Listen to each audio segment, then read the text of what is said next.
প্রত্যেকটা শাক খাওয়াই তো খুবই জরুরি। তাই আজকে আমি আপনাদের কুমড়ো শাকের একটা রেসিপি করে চলুন দেখাই। নমস্কার বন্ধুরা, স্নেহা রেসিপি জীবন কথা চ্যানেলে আপনাদের অনেক স্বাগত। আশা করি আপনারা খুবই ভালো আছেন। আজকে আমি আপনাদের কুমড়ো শাক দিয়ে একটা খুবই মজা রান্না করে দেখাবো। আশা করি আপনাদের ভালো লাগবে। এই জন্য দেখুন, কুমড়ো শাকের ডাঁটাগুলি ও আলুগুলিকে ঠিক এরকমভাবে সাইজ করে আমরা একসাথে কেটে রেখে দিয়েছি। আর ওটা কিন্তু আপনাদের এরকমভাবেই সাইজ করতে হবে। আর তার সাথে লাগবে উচ্ছে। দেখুন, উচ্ছেগুলিকেও আমরা এইভাবে ছোট ছোট করে কুচি করে কেটে রেখে দিয়েছি। আর লাগবে বেগুন। বেগুনগুলিকে আমরা এরকমভাবে সাইজ করে কেটে রেখে দিয়েছি। এরপর আমরা প্রথমেই কড়াইতে তেল দিয়ে উচ্ছেটিকে খুব ভালোভাবে ভেজে তুলে নেব।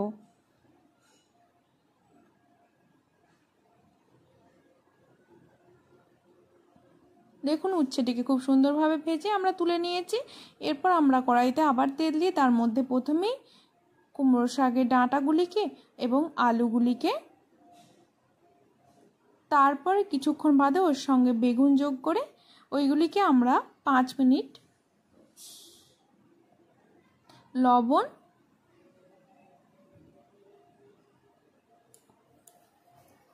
ও হলুদ যোগ করে খুব ভালোভাবে ঢাকা চাপা দিয়ে আমরা ভেজে নেব। এতে শাক থেকে যে জলটা বেরোবে তাতে সেদ্ধও হয়ে যাবে। এরপর দেখুন, মিক্সিং বোলের মধ্যে নিয়ে নিয়েছি জিরে, শুকনো লঙ্কা, তার সাথে সাদা ও লাল কালো সর্ষে, তার সাথে অল্প পরিমাণে জল, আর সর্ষে যাতে না তেতো হয়ে যায় তার জন্য অল্প পরিমাণে লবণ দিয়ে একটা পেস্ট বানিয়ে নেব।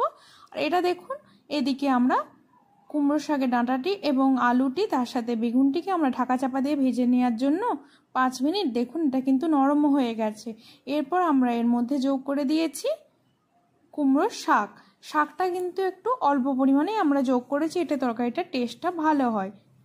শাকটা খুব বেশি দিলে কিন্তু টেস্ট ঠিকঠাক থাকে না। এরপর আমরা জিরে, শুকনো লঙ্কা ও সর্ষের পেস্টটিকে দিয়ে দিয়েছি। এরপর আমরা শুধুমাত্র মিশ্রণটিকে খুব ভালোভাবে মিশিয়ে নিয়েছি। বেশি কিন্তু ভাজা যাবে না, কেন কি সর্ষে আছে, সেক্ষেত্রে তেতো হয়ে যাবে। এরপর আমরা এর মধ্যে পরিমাণ মতো জল দিয়ে দিয়েছি, যাতে এটা ঠিকঠাকভাবে সেদ্ধও হয়ে যায়। আর এক তরকারির মধ্যে আমরা গাঢ়ত্বটা যেরকম রাখতে চাই সেই পরিমাণ মতোই আমরা জল দিয়েছি। দেখুন, এখন এগুলি সব কিছু সেদ্ধ হয়ে গেছে। এরপর আমরা উচ্ছে যোগ করে নামিয়ে নিয়েছি। তারপর এটাকে একটু স্ম্যাশ করে নিয়েছি। এরপর আমরা আবার কড়াইতে তেল দিয়েছি, তার মধ্যে প্রথমে দিয়ে দিয়েছি কাঁচা লঙ্কা, তেজপাতা, আর অবশ্যই দিয়েছি আমরা বাড়িতে তৈরি করা বড়ি, বিরি কলাই, তার সাথে 5 ফোড়ন। এগুলিকে এরপর আমরা 1-2 মিনিট সময় নিয়ে ভেজে নিয়েছি, যাতে না পুড়েও যায় অথচ ঠিকঠাকভাবে ভাজা হয়ে যায়। সেভাবে ভেজে নেওয়ার পর আমরা এর মধ্যে তরকারিটিকে ঢেলে দিয়েছি। আর আলুগুলি একটু ম্যাশ করে নেওয়ার জন্য তরকারিটা একটা গাঢ়ত্ব ভাবও এসে গেছে। এরপর আমরা অল্প পরিমাণে চিনি যোগ করে নিয়েছি। ব্যাস রেডি, নামিয়ে নিলে। এভাবে আপনারা একবার হলেও বানাবেন, আশা করি আপনাদের খুবই ভালো লাগবে। ভালো লাগলে লাইক, শেয়ার, কমেন্ট, সাবস্ক্রাইব করে স্নেহা রেসিপি জীবন কথা চ্যানেলের পাশে থাকবেন। পরবর্তীতে নতুন কোনো রেসিপি নিয়ে নিশ্চয়ই আবার ফিরে আসবো।